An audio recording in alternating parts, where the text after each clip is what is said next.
Good afternoon, everybody. Earlier today, prosecutors in my office sought and secured an arrest warrant for Csean Alexander Skerritt in the murder of 13-year-old Tyler Lawrence on January 28th in Mattapan.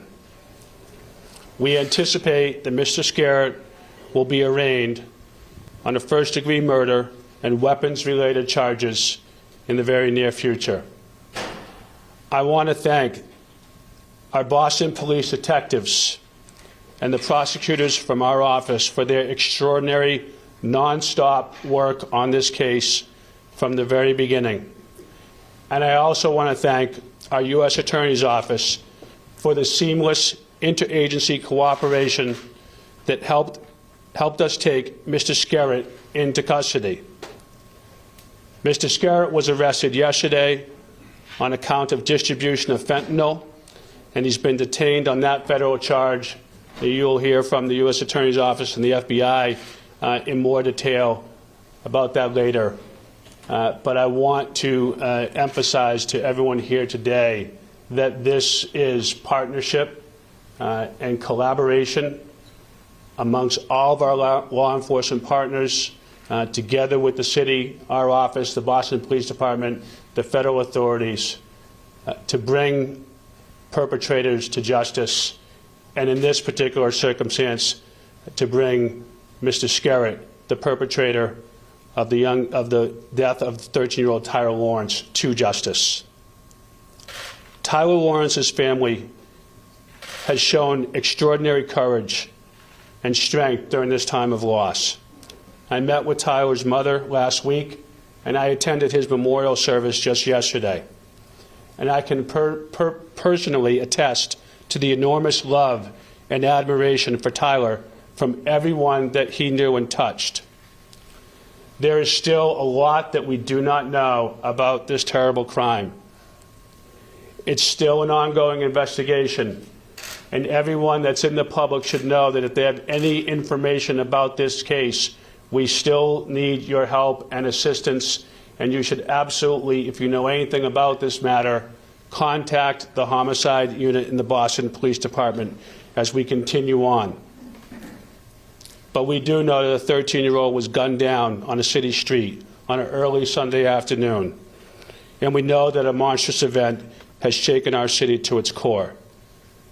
We hope that today will be the first step in the pursuit of justice, justice for Tyler Lawrence, justice for his family, and justice for this entire city.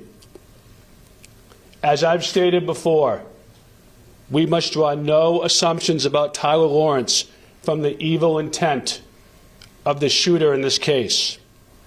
Our best reflections of Tyler should be drawn from yesterday, from the words and presence of so many who turned out for his memorial.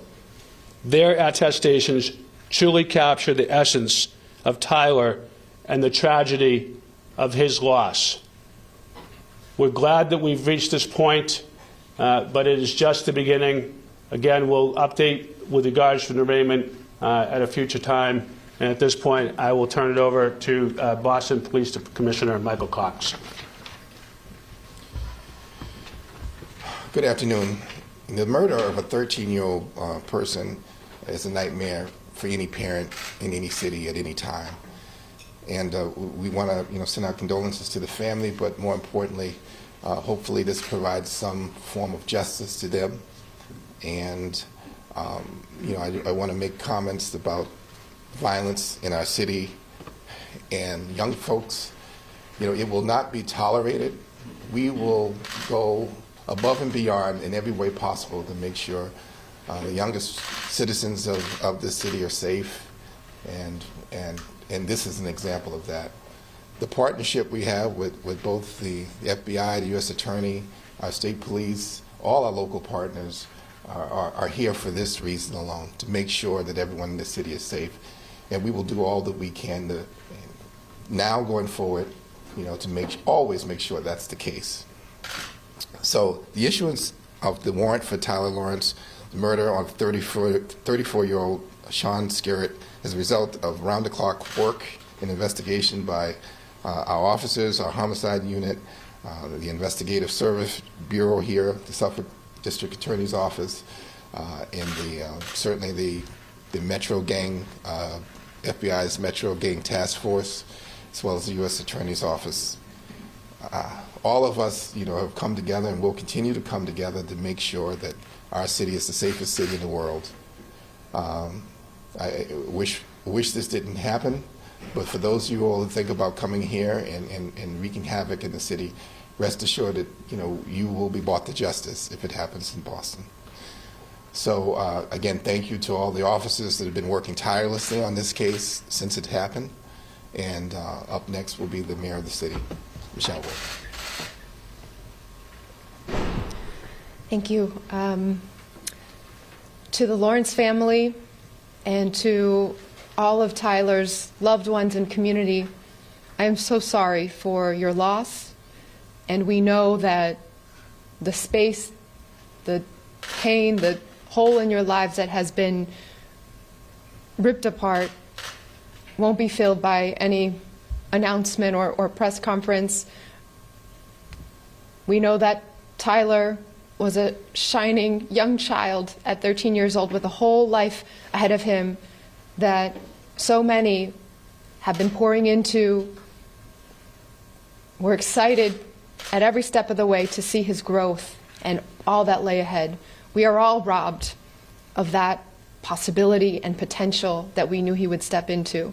And so today is about a measure of accountability and a measure of justice that we hope will begin to continue solidifying the healing process, and we are here with you every step of the way there. I want to thank our incredible Boston police officers. They truly go above and beyond and just went incredibly hard in this case to ensure that justice would be served. We have ongoing investigations and continued need for the public's help, and in this case, and others as well.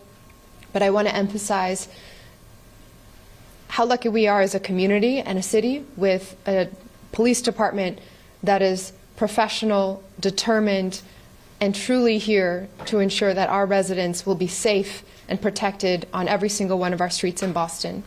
We have work to do, and at this moment in our city and our country, we have a lot of work to do, a lot to continue pushing up against and building the support structures, and we are coming at every angle for the future of our young people, for the health and well-being and safety and happiness of each and every one of our communities.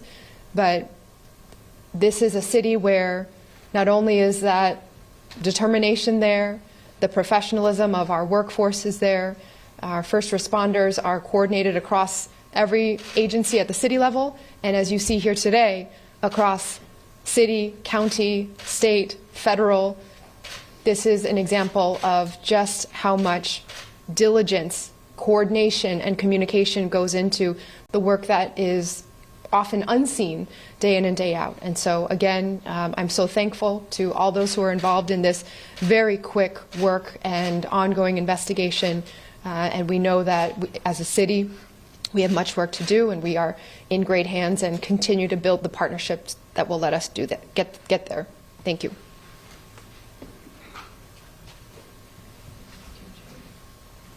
Thank you. My condolences as well to the family. This is a child whose life was stolen. And today I sat in federal court and watched the initial appearance of Csean Skerritt, who was called regarding charges. A sealed criminal complaint was taken out last week by this office, the United States Attorney's Office, charging him with distribution of 40 or more grams of fentanyl.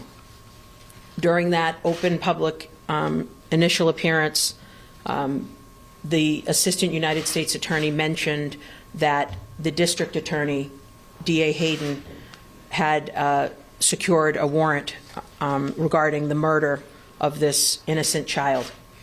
So Csean Skerritt is aware of that fact, and I sat and watched as he heard those words. What I can say to you is that the exceptional work of the Boston Police Department, the Federal Bureau of Investigation, the Suffolk County DA's office, and the individuals at the U.S. Attorney's Office, as well as working with our mayor, is really a gold standard. From the moment this young child was taken from his family, we have been on the phone and thinking and sharing information about ways that we can remove this individual from the community. I am very happy that the United States Attorney's Office, with the exceptional work of the FBI, was able to do that. Thank you. Good afternoon, everybody. My name is Joe Bonavolanta, the Special Agent in charge of the FBI Boston Division. And first and foremost, on behalf of the men and women within the FBI Boston Division, we would like to extend our sincere condolences to the family and friends of Tyler Lawrence, the 13-year-old whose life was taken way too soon due to senseless gun violence. Regarding this case, as you're aware already, the FBI Boston Division's Metro Gang Task Force was working a drug investigation on Csean Skerritt, which culminated yesterday in the arrest via our FBI Boston SWAT team earlier yesterday. And the one thing to highlight about this effort, as you've heard, is this has been a seamless transfer and sharing of intelligence and information from minute one after this tragedy had occurred. And even though there's two cases here, one on the federal side and one on the state side, I think it's very important to know that we have these task forces in place with embedded task force officers that work every single day in our workspace within FBI Boston Division so that this intelligence and this information can be shared effectively and to come to the conclusion that we came to regarding this case. So I would like to thank all of our partners that you've seen here today for the true partnerships and relationships that we've been able to forge over many years. Thank you.